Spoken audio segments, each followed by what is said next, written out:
देश के भविष्य प्रिय विद्यार्थी जी, आप सबको सादर नमस्कार। आशा करता हूं कि आप लोग मंगल में होंगे और आप लोग अपने माता पिता के सपनों को साकार करने के लिए, अपने सपनों को गढ़ने के लिए हर रोज़ अध्ययनरत होंगे।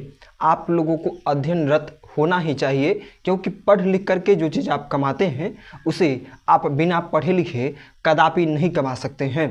पढ़ लिख करके जो यश आप लोग अर्जित करते हैं उस यश की तुलना दुनिया के किसी भी सुख सुविधा के साधन में कभी नहीं हो सकती है। अधिकांश अभिभावकों की यह अपेक्षा होती है कि बच्चे जल्द से जल्द कमाने लगे, मगर पढ़ लिख करके जो बच्चे कमाते हैं तो उसका आनंद ही कुछ और होता है और अभिभावक को भी वह संतोष होता है, जिसकी तुलना धन से, किसी भी कीमती संसाधन से कदापि नहीं की जा सकती है। आज जूठन आत्मकथा लेकर के आपके बीच में मैं प्रेजेंट हूँ। जिस जूठन आत्मकथा के लेखक हैं ओम प्रकाश वाल्मीकि जी। ट्वेल्थ जो फैकल्टी है, इसमें जो हिंदी संकाय है, हिंदी संकाय के अंतर्गत जो ये चैप्टर है जूठन, उस चैप्टर से बच्चों को इंस्पायर होना चाहिए। एक ऐसा चैप्टर है यह जिस चैप्टर से रूबरू होने के बाद हम लोग ये जान पाते हैं कि वाकई में यदि हौसला यदि मजबूत है, यदि हमारी दृढ़ इच्छा शक्ति यदि है, तो हम लोग हर चीज़ हासिल कर सकते हैं। हमारे अंदर हौसलों की कमी नहीं होनी चाहिए। हौसलों का दिया हमारे अंदर सदैव, हमारे अंतर्मन में प्रज्वलित होते रहना चाहिए। और एक दिन ज़रूर ऐसी आती है जिस दिन हम लोग सफल होते हैं। एक दिन ज़रूर ऐसी आती है जिस दिन हम लोग अपनी ज़िंदगी में एक बेहतर मुकाम हासिल करते हैं। बेशक जीवन के शुरुआती क्षणों में हमारे साथ कितना भी कष्ट आया हो, बेशक जीवन के शुरुआती क्षणों में हमारे साथ कितना भी दर्द रहा हो, हमारे जीवन में कितनी भी तकलीफ़ें आई हों, मगर हम लोग यदि बेहतर करते हैं तो हम लोग कुछ बेहतर कर सकते हैं। जूठन आत्मकथा के लेखक ओम प्रकाश वाल्मीकि जी, जिनका जन्म 30 जून 1950 ईस्वी को बरला, मुजफ्फरनगर, उत्तर प्रदेश में हुआ। और इनके जीवन की जो शुरुआती जो कहीं ना कहीं जो फलसफा रहा, जीवन के जो झंझावाट रहे, उसको यदि शब्दों में व्यक्त किया जाए तो शायद कलम भी रोने लगे। जूठन आत्मकथा के लेखक जो ओम प्रकाश वाल्मीकि हैं, उनका बाल्यकाल काफ़ी ज़्यादा संघर्षों से गुजरा। उनके पिताजी के जीवन में जो संघर्ष रहा, उनकी माँ के जीवन में जो संघर्ष रहा, स्वयं प्रकाश वाल्मीकि जी के जीवन में जो संघर्ष रहा, उसकी व्याख्या शब्दों में कतई संभव नहीं है। जूठा खा करके अपने जीवन को व्यतीत करना और किसी दूसरे के यहाँ पर जा कर के और किसी के खाए हुए पत्तों को उठा कर, खाने के बाद पत्तों को उठा करके टोकरी में भरना और उस टोकरी से कचौड़ियाँ चुनना, सब्जी चुनना और मिठाई की टोकरी के मिल जाने से मानो भारत रत्न जैसा मिल जाने जैसा खुशी होना, ये वाकई में वह दर्द था जिस दर्द की व्याख्या शब्दों में कतई संभव नहीं हो सकती है। मगर उनके अंदर एक इच्छा शक्ति थी कि मुझे एक दिन इन झंझावाटों से ऊपर उठ करके हमें अपने जीवन में कुछ न कुछ बेहतर मुकाम हासिल करना है, और उन्होंने वो किया। तब जा कर के आज इस छोटी सी कुटिया में अथवा इस छोटे से प्लेटफॉर्म पर आज उनके विषय में चर्चा की जा रही है। उन पर प्रश्न उत्तर की श्रृंखला को लेकर के आपके बीच में मैं मौजूद हूँ। तो ये चीज़ संभव होता है तब जब हम लोग अपने जीवन में कुछ न कुछ बेहतर करते हैं। ओम प्रकाश वाल्मीकि की तरह हम अपने मन में हौसलों का दिया जलाते रहते हैं। तो अब तो यह हुई पाठ की भूमिका। अब मैं जूठन आत्मकथा के अंतर्गत 2013 से लेकर के 2024 के अंतराल में जो प्रश्न पूछे जा चुके हैं उन प्रश्नों का विश्लेषण करेंगे, और वह भी आपकी अपनी भाषा में, ताकि आपके मानस पटल पर वह प्रश्न के उत्तर सदा के लिए अंकित हो जाए। मेरे पीछे किसी भी प्रकार का डिजिटल बोर्ड नहीं लगा हुआ है जिस पर क्वेश्चन का उत्तर लिखा हुआ है, जिसे आप लोग नोट कर लेंगे। मैं नोट करने के लिए नहीं कहता हूँ, मैं नोट करने के लिए कहता हूँ आपको अपने दिमाग में आप लोग ध्यान से श्रवण करें। और ऐसे विश्वास है, ऐसी आशा है कि ज्यों ही आप लोग अंत तक सुनेंगे आपको वो प्रश्न सदा के लिए स्मरण हो जाएंगे, क्योंकि इस वीडियो सेशन को अध्ययन के उपरांत आपके बीच में प्रस्तुत किया जाता है। विभिन्न प्रकार के नोट्स पढ़े जाते हैं आपके लिए, ताकि आपके बीच में अच्छे ढंग से हम प्रश्न उत्तर को समर्पित कर सकें, ताकि आप लोग भूले नहीं, बल्कि आपको लॉन्ग टर्म के लिए वो तमाम प्रश्न याद रहे। आप लोग केवल ध्यान से सुने। बेवजह की बातें, अनावश्यक बातें यहाँ पर नहीं होंगी। वही बातें होंगी जो आपके हित में हैं, जो आपके बेहतर भविष्य के निर्माण में सहायक होंगी। तो अब इस पाठ से जो प्रथम प्रश्न है, जो कि परीक्षा में पूछा जा चुका है, प्रथम प्रश्न है, क्या जूठन शीर्षक सार्थक है? तो लिखेंगे हाँ, जूठन शीर्षक सार्थक है। जूठन शीर्षक पूर्णतः सार्थक इसलिए कहा जा सकता है क्योंकि जूठा खा करके ही इस आत्मकथा के लेखक को अपनी ज़िंदगी गुजारनी पड़ी। जूठा आत्मकथा के लेखक, इस आत्मकथा के लेखक ओम प्रकाश वाल्मीकि के जीवन में अहम हिस्सा रहा और उनको जूठा खा करके अपने जीवन में को जीना पड़ा। कहीं न कहीं अपने उदर की पूर्ति के लिए उन्होंने जो वो जूठा खाया, वह जूठा ही उनको कहीं न कहीं एक सफल इंसान भविष्य में बनाने में सफल सिद्ध हुआ।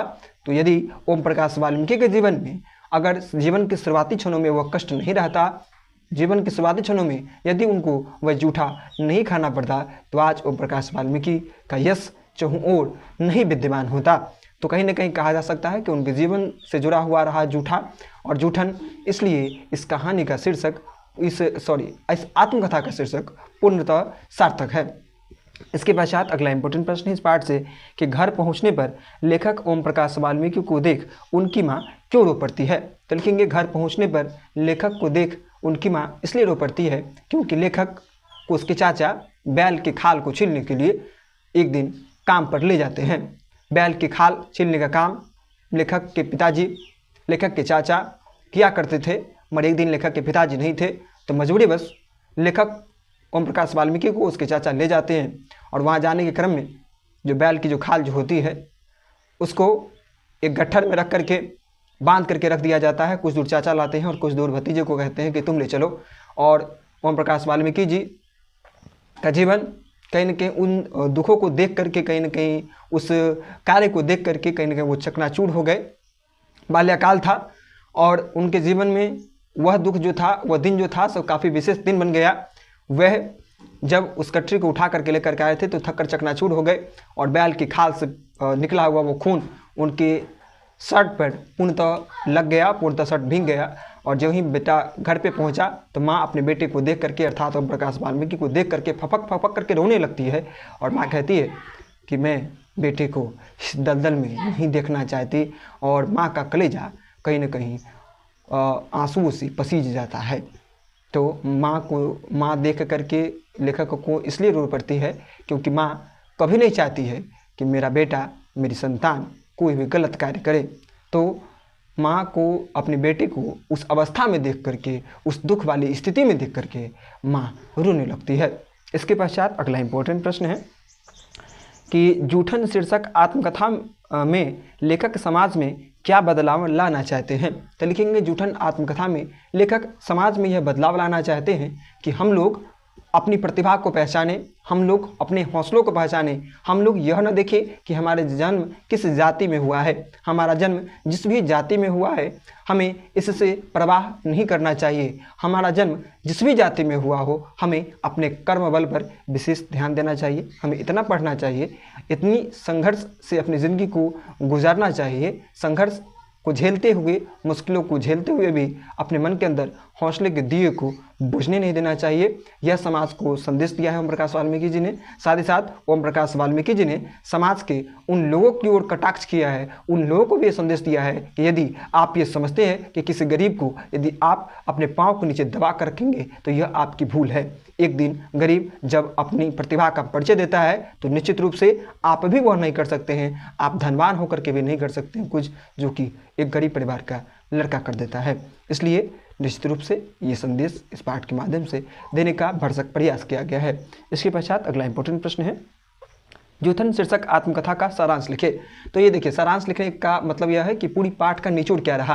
तो लिख दीजिएगा जूठन आत्मकथा एक ऐसी आत्मकथा जिसके लेखक हैं ओम प्रकाश वाल्मीकि जी। ओम प्रकाश वाल्मीकि जी की यह आत्मकथा कई लोगों की कथा हो सकती है, कई लोगों के जीवन में घटी हुई यह घटना हो सकती है और वह घटना हो सकता है कि अन्य लोगों को तोड़ दे, मगर ओम प्रकाश वाल्मीकि को यह जूठन आत्मकथा में जो घटित हुई उनके जीवन में कथा रही, उसने ओम प्रकाश वाल्मीकि को तोड़ा नहीं बल्कि अंदर से मजबूत बनाया।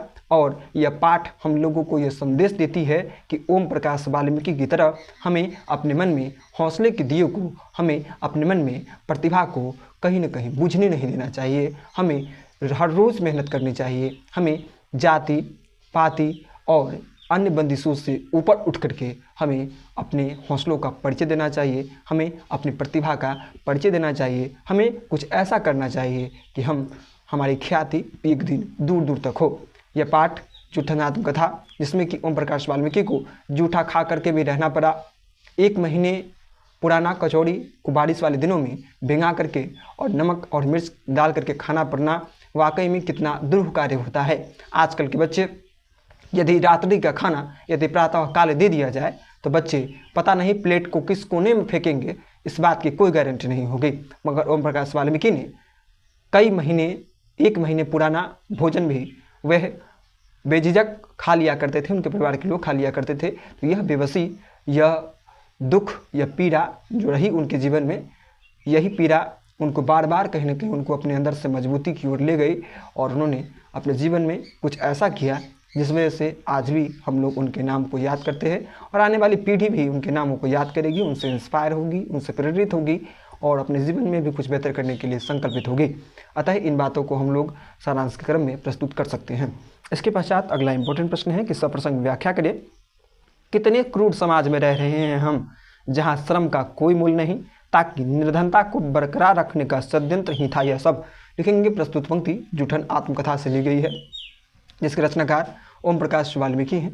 और ओम प्रकाश वाल्मीकि ने इस पंक्ति के माध्यम से यह कहना चाहा है कि हम लोग ऐसे समाज में रह रहे हैं जहाँ पर श्रम का कोई मूल्य नहीं है, अर्थात मेहनत करवा लिया जाता है और मेहनत करवा लेने के एवज में कुछ भी दिया नहीं जाता है, जैसा कि ओम प्रकाश वाल्मीकि के साथ किया गया।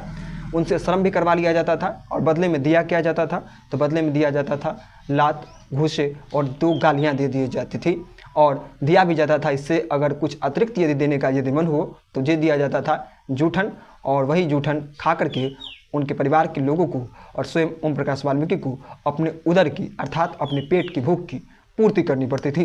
तो इसलिए इस पंक्ति को लिखा गया कि हम लोग ऐसे समाज में रह रहे हैं जिस समाज के लोग क्रूर हैं, अर्थात क्रोधित प्रवृत्ति के हैं, उनके अंदर नकारात्मक विचार भरा हुआ है, उनके अंदर शोषण करने की प्रवृत्ति है और वह गरीबों को आगे नहीं बढ़ने देना चाहते हैं, बल्कि ये षड्यंत्र रचते हैं कि गरीब गरीब ही रहे और अमीरी अमीरी के टॉप पर पहुँचे, अर्थात शीर्ष पर पहुँचे। इस प्रकार इस पाठ से जितने भी महत्वपूर्ण प्रश्न थे जो कि पूछे जा चुके थे, उन प्रश्नों को मैंने आपके बीच में रखा। उम्मीद करता हूँ कि आपको ये तमाम प्रश्न समझ में आए होंगे।